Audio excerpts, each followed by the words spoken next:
tú de verdad crees que cuando te vayas de este mundo te vas a ir así? ¿Sabías que puedes organizar la distribución de tus bienes antes de partir?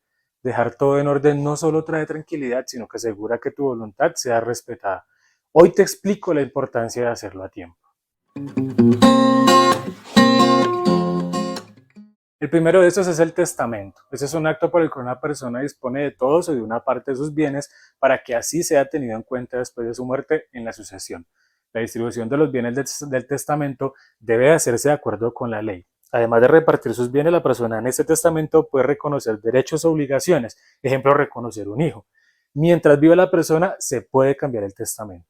Para hacer un testamento, usted debe realizar un documento y presentarlo ante notaría, que contenga por lo menos lo siguiente: datos personales, debe mencionar si se encuentra casado o tiene unión marital de hecho. Esto es muy importante. Es una circunstancia que, de presentarse, debe realizarse la liquidación de la sociedad conyugal o patrimonial, ya sea cuando la persona fallezca o antes si lo desea. Tercero, mencionar si tienes hijos, padres vivos o hijos vivos. Cuarto, inventario solemne de los bienes, tanto inmuebles como muebles. Y quinta, la manifestación libre y espontánea de tu voluntad. Este trámite se debe realizar expresando a quién se deja sus bienes, respetando tanto los herederos forzosos y las porciones indicadas por ley. Existen varias clases de testamentos, entre estos los más comunes es el testamento abierto, que es de carácter público, es decir, el testador deja su disposición abierta de conocer quiénes son las personas determinadas en su trámite.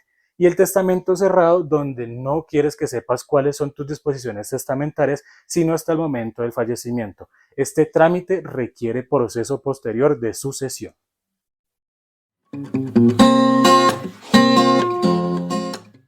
El segundo proceso es el fideicomiso civil. Se conoce como fideicomiso la constitución de la propiedad fiduciaria que está sujeta al gravamen de pasar a otra persona por el hecho de verificarse una condición. Las personas que intervienen son tres: el constituyente o fideicomitente, que es la persona que instituye o crea el fideicomiso; el fiduciario es la persona que recibe la cosa con la carga de restitución, conocido también como propietario fiduciario; y el fideicomisario o beneficiario, que es la persona a la que se le debe realizar la restitución, es decir, la traslación de la propiedad una vez cumplida la condición. Para decirlo más claro, tenemos entonces la cosa fideicomitida, el constituyente, que es el dueño de la cosa, el fiduciario, quien será el administrador del bien, el fideicomisario, quien recibe la cosa una vez cumplida la condición, la cual determina en qué momento se deberá cumplir la restitución, y la restitución, que es la entrega que le hace el administrador del bien al beneficiario. En el fideicomiso civil, los bienes siguen siendo propiedad del constituyente hasta cuando se cumpla la condición, y aunque adquieren un carácter de inembargabilidad, esta solo será definitiva cuando se cumplan los criterios expuestos por la ley. Para que sea válido el contrato de fiducia o fideicomiso, debe constar en escritura pública, cuando el constituyente la ha previsto en vida o, en su defecto, en testamento. Esta partición no requiere proceso de sucesión.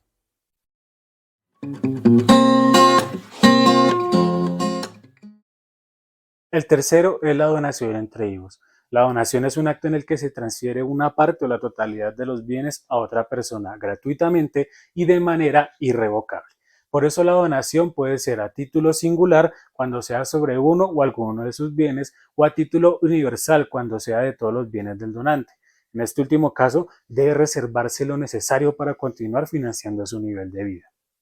Cuando es sobre bienes inmuebles, la donación debe hacerse a través de escritura pública, la cual se inscribe en la Oficina de Registro de Instrumentos Públicos correspondiente a la ciudad de los inmuebles, y esta debe ser aceptada por la persona directamente o a través de una persona con poder especial o general. Incluso pueden aceptar los ascendientes y descendientes del donatario. Mientras no se acepte la donación y se informe al donante de esta aceptación, esta podrá ser revocada por el donante.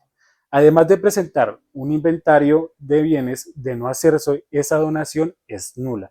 Esta partición no requiere proceso de sucesión, pero aquí una cosa: se debe tener en cuenta que la donación puede convertirse en un acto simulado por el medio del cual termina defraudando la futura sucesión del donante.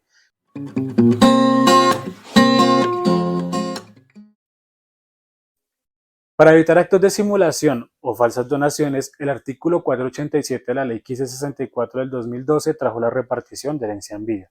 La partición del patrimonio que en vida espontáneamente quiera efectuar una persona para adjudicar todo o parte de sus bienes con o sin reserva de usufructo deberá, previa licencia judicial, efectuar mediante escritura pública en la que también se deben respetar las asignaciones forzosas, los derechos de terceros y los gananciales, que en este último caso será necesario el consentimiento del cónyuge o compañero.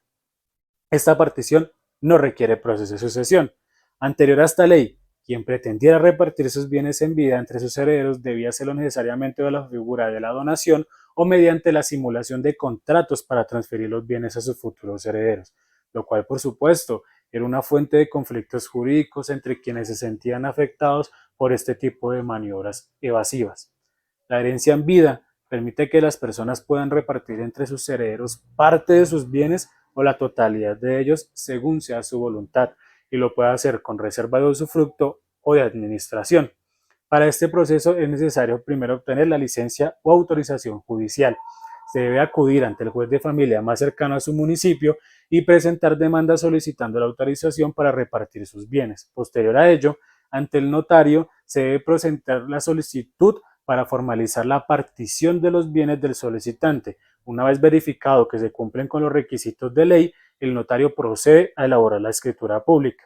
Y finalizado este trámite, las personas a quien se le otorgaron los bienes deben inscribir la escritura pública otorgada por el notario en el registro de instrumentos públicos.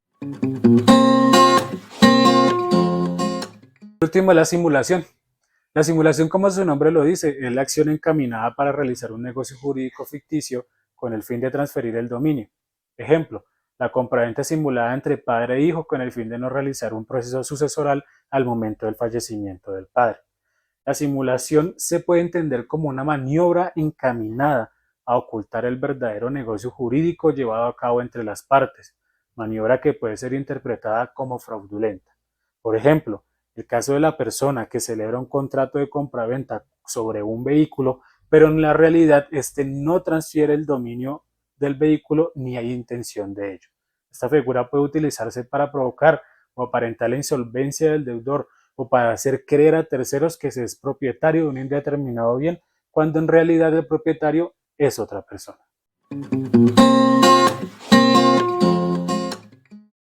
Para cualquiera de estos se debe tener siempre en cuenta las asignaciones que por ley se estipulan, la legítima rigurosa, las forzosas, las cuarta de mejoras y la cuarta de libre disposición. Déjame saber en los comentarios qué te pareció el tema de este video. Si tienes dudas sobre cuál es el más conveniente en tu caso, contáctame. Te ofrezco asesoría legal personalizada para que tomes la mejor decisión. No dejes que el tiempo pase. Sígueme en mis redes sociales para más consejos legales prácticos. Nos vemos en el próximo video. James Agudelo Gutiérrez, abogado. Asesoría y defensa legal a tu alcance.